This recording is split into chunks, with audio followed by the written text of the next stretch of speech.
조갑제TV 시청자 여러분 안녕하십니까. 2021년 4월 18일 오전 10시 30분입니다. 며칠 전에 홍준표 의원이 페이스북에 이런 글을 올렸습니다. 초대 대통령 이승만은 4.19 혁명으로 하야했고 윤보선 대통령은 5.16 쿠데타로 하야를 당했다. 박정희 대통령은 피격되어 서거했고 최규하 대통령은 신군부에 쫓겨나갔다. 전두환 노태우 대통령은 군사반란 등으로 사형 무기 선고까지 받았고 YS는 IMF 사태로 퇴임 후 곤욕을 치렀다. 노무현 대통령은 비극적인 자진을 했고 이명박 박근혜 대통령은 문 정권의 정치 보복으로 아직도 영의 몸이 되어 있다. 문재인 대통령도 이제 퇴임을 앞두고 있다.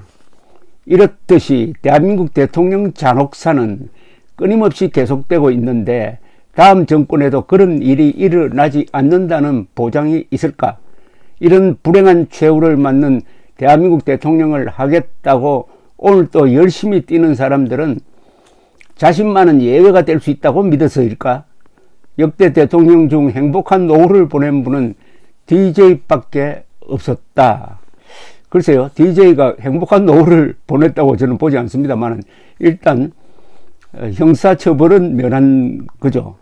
그것은 김대중의 지지 기반이 전라도로서 아주 단단한 것과 연관이 있을 겁니다. 대통령 잔혹사를 이렇게 딱 정리를 하던 이 홍준표 씨가 며칠 전에는 또 이런 글을 올렸어요. 다 문재인 대통령을 향한 충고입니다. 좀 쓴소리죠. 시간이 지나면 텅 비는 모래시계처럼 권력은 영원하지 않습니다. 레임덕을 막으려고 몸부림치면 칠수록 권력은 더 깊은 수렁으로 빠지게 됩니다. 섭리로 받아들이시고 마무리 국민통합 국정에만 전념하십시오. 온누리에 부처님의 가피가 펼쳐지는 초파일이 다가옵니다. 자신의 업보로 될 두 전직 대통령도 이젠 사면하시고 마지막으로 늦었지만 화해와 화합의 국정을 펼치시길 기대합니다. 지켜보겠습니다. 부처님의 가피라는 것은 부처님이 아주 이 중생들에게 신통한 힘을 준다는 그런 불교 용어입니다. 여기서도 모래시계라는 말이 등장했습니다.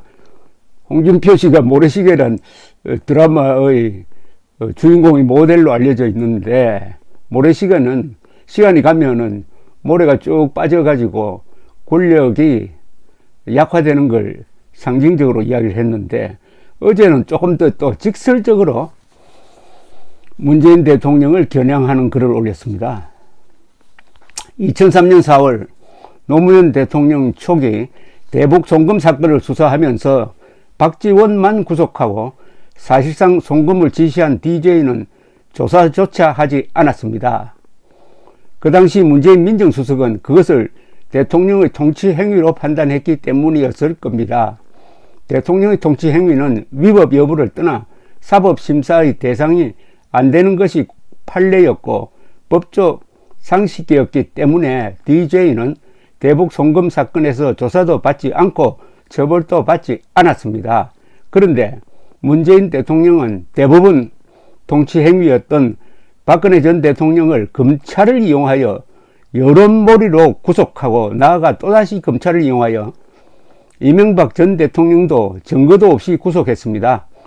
박근혜 전 대통령은 수사 대상도 아닌 대통령의 통치 행위를 범죄로 몰았고 이명박 전 대통령은 오로지 노무현 전 대통령을 자진케 했다고 사적 감정으로 정치 보복을 한 것입니다.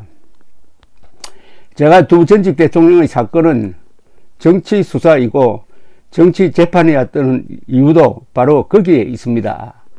대통령의 통치 행위도 수사 대상이 되고 사법심사의 대상이 된다는 관례를 만든 문재인 대통령은 퇴임 후 누가 대통령이 되더라도 그게 변명할 수 없는 부메랑이 될 겁니다. 수많은 통치 행위 중 원전 비리 사건 하나만 하더라도 중죄를 면하기 어려울 테니까요. 그래서 이젠 화해와 화합의 정치를 하라고 권하는 겁니다.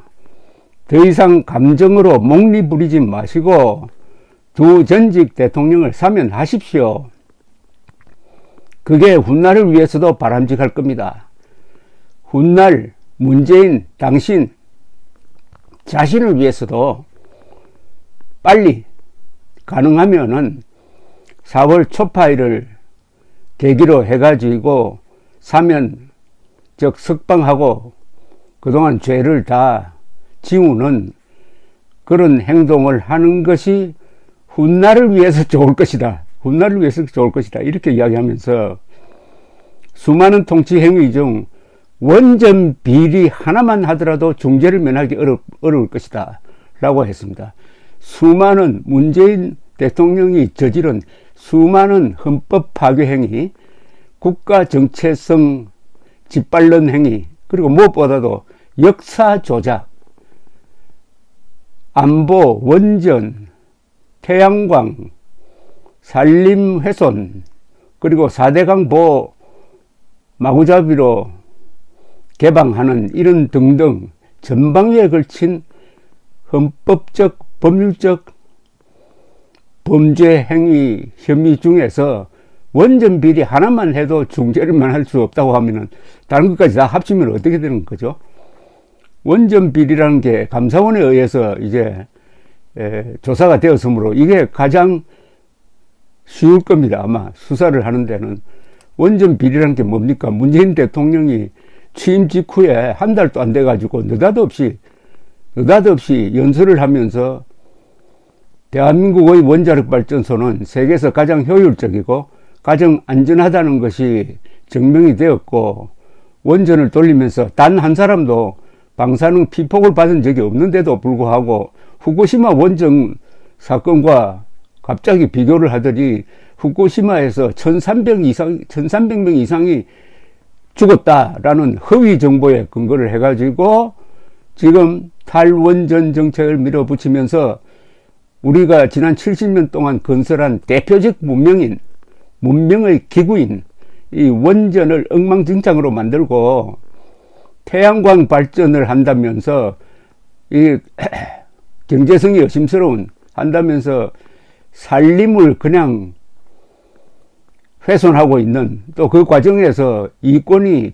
오고 가고 있는 이 사건 하나만 하더라도 중죄를 면하기 어려울 테니까 앞으로 남은 기간에 화해하고 사면하고 통합하고 하면서 용서를 빌으라는 거죠.